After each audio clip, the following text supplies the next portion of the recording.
വർഷങ്ങളായി നടക്കുന്ന സംഘർഷമാണ് റഷ്യയും യുക്രൈനും തമ്മിലുള്ളത്. ഇപ്പോൾ റഷ്യയും യുക്രൈനും തമ്മിലുള്ള സംഘർഷം കടുക്കുകയാണ്. പശ്ചിമേഷ്യയിൽ നടക്കുന്ന സംഘർഷത്തിന് പുറമെ റഷ്യയും യുക്രൈനും തമ്മിലുള്ള യുദ്ധവും കൊടുമ്പിരി കൊള്ളുന്നത് ലോക സമാധാനത്തിന് ഭീഷണിയായി മാറുന്നു. യുക്രൈൻ ഇപ്പോൾ റഷ്യക്കെതിരെ കനത്ത ആക്രമണം നടത്തുകയാണ്. ഏതാനും ദിവസങ്ങൾക്ക് മുമ്പാണ് റഷ്യയിലെ തന്ത്രപ്രധാനമായ റിഫൈനറികൾക്ക് നേരെ യുക്രൈൻ ഡ്രോൺ ആക്രമണം നടത്തിയത്. ഇത് റഷ്യയുടെ ഇന്ധന വിതരണത്തെ പോലും സാരമായി ബാധിച്ചു. അതായത് റഷ്യൻ റിഫൈനറികൾ ബോംബിട്ട് തകർക്കുകയാണ്, ഡ്രോണുകൾ ഉപയോഗിച്ച് ബോംബിട്ട് തകർക്കുകയാണ് യുക്രൈൻ ചെയ്തത്. ഇതിൽ റഷ്യ വലിയ നഷ്ടം സഹിക്കേണ്ടി വന്നു. റഷ്യയുടെ ഭൂരിഭാഗം പ്രദേശങ്ങളിലും ഇന്ധനം എത്തിക്കാൻ കഴിയാതെ വന്നു. പെട്രോൾ പമ്പുകൾ അടഞ്ഞു കിടക്കുന്നു. ലോകത്തിൽ ഏറ്റവും കൂടുതൽ എണ്ണ ഉൽപ്പാദിപ്പിക്കുന്ന രാജ്യങ്ങളിൽ ഒന്നാണ് റഷ്യ. എങ്കിൽ പോലും റഷ്യയുടെ പെട്രോൾ പമ്പുകൾ അടഞ്ഞു കിടക്കുന്ന സാഹചര്യമുണ്ടായി. പെട്രോൾ പമ്പുകളിൽ വാഹനങ്ങളുടെ നീണ്ട നിര പ്രത്യക്ഷപ്പെടുന്ന സാഹചര്യമുണ്ടായി. രാജ്യം കടുത്ത ഇന്ധനക്ഷാമത്തിലേക്ക് പോകുന്ന സാഹചര്യവുമുണ്ടായി. ആ സമയത്തും റഷ്യയ്ക്ക് രക്ഷകനായത് ഇന്ത്യ തന്നെയായിരുന്നു. റഷ്യയിൽ നിന്നും ഏറ്റവും കൂടുതൽ ക്രൂഡ് ഓയിൽ ഇന്ത്യ വാങ്ങുകയും ഇന്ത്യയുടെ റിഫൈനറികളിൽ പെട്രോളും അതുപോലെ തന്നെ റഷ്യയിലെ ഇന്ധനമായ ഗ്യാസോലൈനും ഒക്കെ ഉൽപ്പാദിപ്പിച്ച് തിരിച്ച് റഷ്യയിലേക്ക് കയറ്റി അയക്കുകയായിരുന്നു. അങ്ങനെ റഷ്യയുടെ ഇന്ധന പ്രതിസന്ധി തരണം ചെയ്യാൻ ഇന്ത്യ വളരെയധികം സഹായിച്ചു. അത്രമാത്രം റഷ്യയെ പ്രതിസന്ധിയിലാക്കിയ ആക്രമണമായിരുന്നു യുക്രൈൻ കഴിഞ്ഞ ഏതാനും ദിവസങ്ങൾക്ക് മുമ്പ് നടത്തിയത്. ഡ്രോണുകൾ ഉപയോഗിച്ച് റിഫൈനറികളെ തകർക്കുക, ഇന്ധന ഉൽപ്പാദനം മുടക്കുക, അങ്ങനെ റഷ്യയെ പ്രതിസന്ധിയിലാക്കുക എന്ന ഒരു തന്ത്രമാണ് യുക്രൈൻ സ്വീകരിച്ചത്. എന്നാൽ ഇപ്പോൾ വീണ്ടും റഷ്യൻ റിഫൈനറികളെ ലക്ഷ്യമാക്കി യുക്രൈൻ ആക്രമണം നടത്തുകയാണ്. വീണ്ടും ചില റിഫൈനറികൾ തകർന്നു എന്നാണ് റിപ്പോർട്ട്. അതിന് തക്ക മറുപടിയുമായി റഷ്യ ഇറങ്ങിയിരിക്കുകയാണ്. അതായത് റഷ്യ യുക്രൈൻ നഗരങ്ങൾക്ക് മീതെ മിസൈൽ വർഷം നടത്തിക്കൊണ്ടിരിക്കുന്നു. റഷ്യയും യുക്രൈനും തമ്മിൽ വർഷങ്ങളായി സംഘർഷത്തിലാണെങ്കിലും വലിയ ആക്രമണങ്ങൾ നടന്നിട്ട് നാളുകളേറെയായി. കാരണം യുക്രൈൻ്റെ ഏതാണ്ട് 1/5 ഭൂപ്രദേശവും റഷ്യ ഇപ്പോൾ കൈയടക്കി കഴിഞ്ഞിരിക്കുന്നു. ആ ഭൂപ്രദേശം ഇനിയൊരിക്കലും വിട്ടുകൊടുക്കില്ല എന്നാണ് റഷ്യൻ നിലപാട്. എന്നാൽ ആ ഭൂപ്രദേശം തിരികെ വേണമെന്ന നിലപാടിലാണ് യുക്രൈൻ. അമേരിക്കയെ അടക്കമുള്ള രാജ്യങ്ങൾ മുൻകൈയെടുത്ത് നടത്തിയ ചർച്ചകൾ അത് പരാജയപ്പെടാനുള്ള കാരണവും ഈ രണ്ട് നിലപാടുകളാണ്. അതായത് കഴിഞ്ഞ കുറേ നാളുകളായി റഷ്യൻ പട്ടാളം യുദ്ധം ചെയ്യുകയാണ്. യുക്രൈൻ എന്ന ചെറിയ രാജ്യത്തെ വേഗം അവസാനിപ്പിക്കാമെന്നാണ് റഷ്യ കരുതിയത്. പക്ഷേ അത് നടന്നില്ല. അതിൻ്റെ ഏറ്റവും പ്രധാനപ്പെട്ട കാരണം അമേരിക്കയും യൂറോപ്യൻ രാജ്യങ്ങളും യുക്രൈന് നൽകുന്ന പിന്തുണയായിരുന്നു. യുക്രൈന് ആളും അർദ്ധവും അതുപോലെ തന്നെ ആയുധവുമെല്ലാം അമേരിക്കയും യൂറോപ്യൻ രാജ്യങ്ങളും നൽകുന്നുണ്ട്. റഷ്യയോട് പിടിച്ചു നിൽക്കാൻ വേണ്ടതെല്ലാം യുക്രൈന് ലഭിക്കുന്നുണ്ട്. അതുകൊണ്ട് തന്നെ യുക്രൈന് യുദ്ധം നീട്ടിക്കൊണ്ടു പോകണമെന്നാണ് ആഗ്രഹം. അങ്ങനെ ഈ പിടിച്ചെടുത്ത സ്ഥലങ്ങൾ അടിയറവ് വെച്ചുകൊണ്ട് വീണ്ടും യുദ്ധം അവസാനിപ്പിക്കാൻ തയ്യാറല്ല എന്ന നിലപാടിലാണ് റഷ്യ. തങ്ങൾ ആക്രമിച്ച് കീഴടക്കിയത് റഷ്യയുടെ ഭാഗമായി മാറിക്കഴിഞ്ഞിരിക്കുന്നു. അതിനി ഒരിക്കലും യുക്രൈന് നൽകാൻ കഴിയില്ല എന്ന നിലപാടാണ് റഷ്യയുടേത്.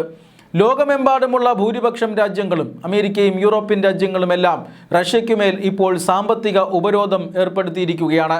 ഈ സാമ്പത്തിക ഉപരോധം കാരണം റഷ്യയ്ക്ക് മറ്റു രാജ്യങ്ങളുമായിട്ട് പോലും വ്യാപാര ബന്ധത്തിൽ ഏർപ്പെടാൻ കഴിയുന്നില്ല. പ്രത്യേകിച്ചും റഷ്യൻ എണ്ണ കെട്ടിക്കിടക്കുകയാണ്. അതുകൊണ്ട് തന്നെയാണ് റഷ്യ ഇന്ത്യയെ സമീപിച്ച് ഡിസ്കൗണ്ട് റേറ്റിൽ എണ്ണ നൽകാം എന്ന വാഗ്ദാനം നൽകിയത്. ഇന്ത്യ അത് സ്വീകരിക്കുകയായിരുന്നു. അത് സ്വീകരിച്ചതിന് ശേഷമാണ് റഷ്യയും ഇന്ത്യയും തമ്മിലുള്ള ഇന്ധന വ്യാപാരത്തിൻ്റെ അളവ് കൂടിയത്.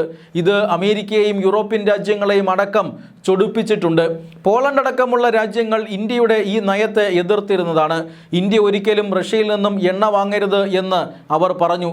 എന്നാൽ ഇന്ത്യ എന്തുകൊണ്ട് റഷ്യയിൽ നിന്നും എണ്ണ വാങ്ങിയെന്ന് തങ്ങൾക്ക് ബോധ്യപ്പെട്ടു എന്ന് ഇപ്പോൾ പറയുകയാണ് പോളണ്ട്. മാത്രമല്ല യുക്രൈനെ തീർത്ത് കെട്ടാനായി റഷ്യൻ പ്രസിഡന്റ് വ്ളാഡിമിർ പുടിൻ പലവട്ടം ആണവായുധങ്ങൾ കയ്യിലെടുത്തതാണ് എന്നും റിപ്പോർട്ടുകളുണ്ട്. അത് തടഞ്ഞത് സാക്ഷാൽ നരേന്ദ്രമോദിയും. പോളണ്ടിൻ്റെ വിദേശകാര്യമന്ത്രി തന്നെയാണ് ഇക്കാര്യം ഏതാനും ദിവസങ്ങൾക്ക് മുമ്പ് ലോകത്തോടായി വിളിച്ചു പറഞ്ഞത്. റഷ്യയും യുക്രൈനും തമ്മിലുള്ള ആക്രമണം, ആ സംഘർഷം അത് മൂത്തുവരികയാണ്. റഷ്യയും യുക്രൈനും തമ്മിലുള്ള സംഘർഷം അവസാനിപ്പിച്ച് സമാധാനം പുനഃസ്ഥാപിച്ചില്ല എങ്കിൽ ലോകം വലിയ കെടുതികളെ നേരിടേണ്ടി വരും. അതിൻ്റെ കാരണം അങ്ങേയറ്റം യുക്രൈൻ റഷ്യയെ പ്രകോപിപ്പിക്കുകയാണ്. വ്ളാഡിമിർ പുടിൻ കഴിഞ്ഞ ഏതാനും മാസങ്ങൾക്ക് മുമ്പ് തങ്ങളുടെ പക്കലുള്ള ആണവായുധം കയ്യിലെടുത്തതാണ്. ഒരൊറ്റ ആക്രമണം കൊണ്ട് യുക്രൈനെ തീർത്ത് കെട്ടാൻ പുടിൻ തീരുമാനിച്ചുറപ്പിച്ചു. പക്ഷേ ഇടപെട്ടത് നരേന്ദ്രമോദിയാണ്.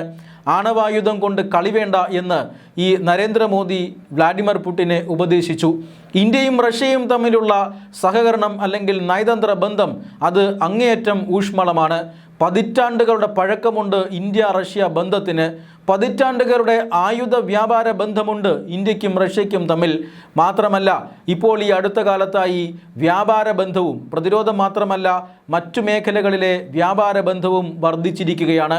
ഉപരോധങ്ങൾ കാരണം പ്രതിസന്ധിയിലായ റഷ്യയുടെ എണ്ണ വാങ്ങാൻ ഇന്ത്യ തയ്യാറായത് റഷ്യൻ സമ്പദ് വ്യവസ്ഥയെ ചെറുതായിട്ടൊന്നുമല്ല സഹായിച്ചത്.